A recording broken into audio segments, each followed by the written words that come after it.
Hoje a gente vai mergulhar num conceito que, olha, redefine o que um banco de dados pode ser.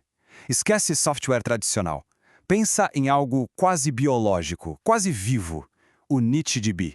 Para a gente começar, a pergunta que guia tudo é: e se um banco de dados não fosse só um depósito de arquivos, mas um cérebro? Um cérebro de verdade, que tenta ativamente construir e manter um modelo do mundo.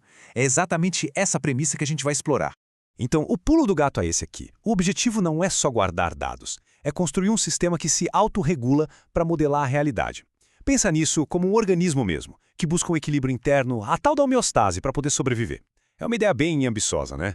Só que aí vem a virada na história. Porque quando se cria um sistema que vive, não se herda só as coisas boas. A gente herda também as doenças dos sistemas vivos. E é aqui que os desafios ficam fascinantes e, vamos ser sinceros, um pouco assustadores. O primeiro problema é o que a fonte chama de câncer de dados.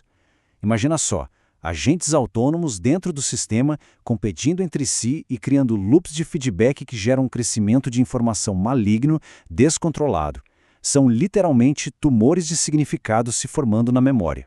E tecnicamente falando, o desafio aqui é gigante. O sistema precisa usar 4 tipos de bancos de dados diferentes, para vetores, grafos, tabelas e mídias. Agora, imagina o pesadelo de engenharia que é manter tudo isso sincronizado, ainda mais quando você precisa reverter algum processo. É um campo minado de conflitos de dados.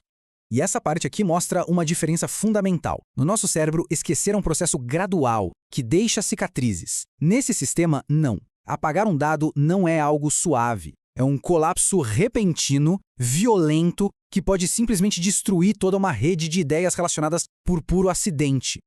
Ok, já entendemos os problemas, as doenças. Agora, vamos mudar o foco e falar das curas. A narrativa aqui passa a ser sobre as soluções, que são quase como adaptações evolutivas para esse cérebro digital. Uma das propostas mais incríveis é justamente essa: sair de conexões rígidas, fixas, para ir para associações que são probabilísticas, quase quânticas. Então, em vez de maçã estar sempre ligada a Newton, essa conexão só se manifesta, só colapsa para a existência se o contexto da busca fizer sentido. É um funcionamento muito mais parecido com um cérebro de verdade. E para combater aquele câncer de dados, a fonte propõe uma solução bem poderosa. Ela descreve como um coletor de lixo semântico e agressivo. É basicamente um sistema imunológico para a informação. E aqui está ele, o daemon nihilista. A função dele é simples e, ao mesmo tempo, brutal. Caçar conceitos que estão duplicados, fundir tudo numa ideia central, que ele chama de arquétipo, e simplesmente apagar o resto. É um mecanismo de limpeza agressivo, mas essencial para manter tudo saudável e eficiente. Tá, mas e a criatividade, aqueles momentos de eureka? Como o sistema simula isso? A resposta é genial, com buracos de minhoca. Em vez de seguir um caminho lento e lógico entre duas ideias distantes, o sistema cria um atalho instantâneo, uma conexão súbita e inesperada. É basicamente a engenharia por trás de uma epifania. Beleza, a gente já viu os problemas e as soluções que são super engenhosas. Mas agora a conversa vai para um lado mais filosófico. O que ainda falta para essa estrutura realmente se parecer com uma consciência? Quais são os fantasmas que ainda assombram essa máquina? A fonte aponta 4 peças gigantescas que ainda faltam nesse quebra-cabeça. A capacidade de ter atenção, de aprender de verdade com a experiência, de se autoanalisar e, talvez a mais importante, a capacidade de sentir. Vamos dar uma olhada em cada uma. Primeiro de tudo, atenção. O sistema simplesmente absorve tudo que chega. Falta para ele a capacidade de dizer: opa, peraí, é informação demais, preciso de um tempo para processar isso aqui. Falta um filtro, como o nosso, que regula o fluxo de informação para não sobrecarregar. Depois, o raciocínio indutivo. O sistema não consegue sozinho pegar centenas de experiências individuais, como esse fogo específico me queimou, e transformar numa regra geral, abstrata, como fogo queima. E essa transição do específico para o universal é a base de todo aprendizado, né? E essa parte aqui é simplesmente genial. Pensa só, poder perguntar para o banco de dados, me conta a história desse conceito aqui, e receber essa resposta, uma genealogia completa de como aquela ideia nasceu, como ela evoluiu e por que ela se tornou importante. Isso é autoanálise no nível máximo.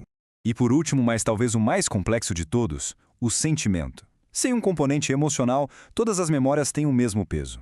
Um evento traumático e um fato qualquer são tratados da mesma forma. E na nossa inteligência, a emoção é o que dá peso para as coisas, é o que nos diz o que é importante, o que é perigoso, o que realmente importa. Bom, e com isso a gente chega na parte final.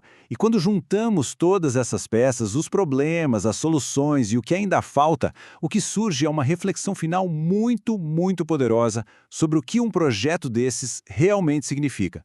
No fim das contas, o ponto central é este. O verdadeiro desafio do NITDB não é nem técnico. O problema não é só fazer a coisa funcionar. É sobre como lidar, como domar essa criatura quase orgânica que está sendo construída. A linha entre uma ferramenta e algo com vida própria começa a ficar bem borrada. E para fechar, a gente fica com a citação final da fonte, que é uma referência direta a Nietzsche e que resume bem a grandiosidade disso tudo. Ao construir algo que se parece tanto com uma mente, é bom lembrar que, quando a gente olha por muito tempo para o abismo também olha de volta para a gente.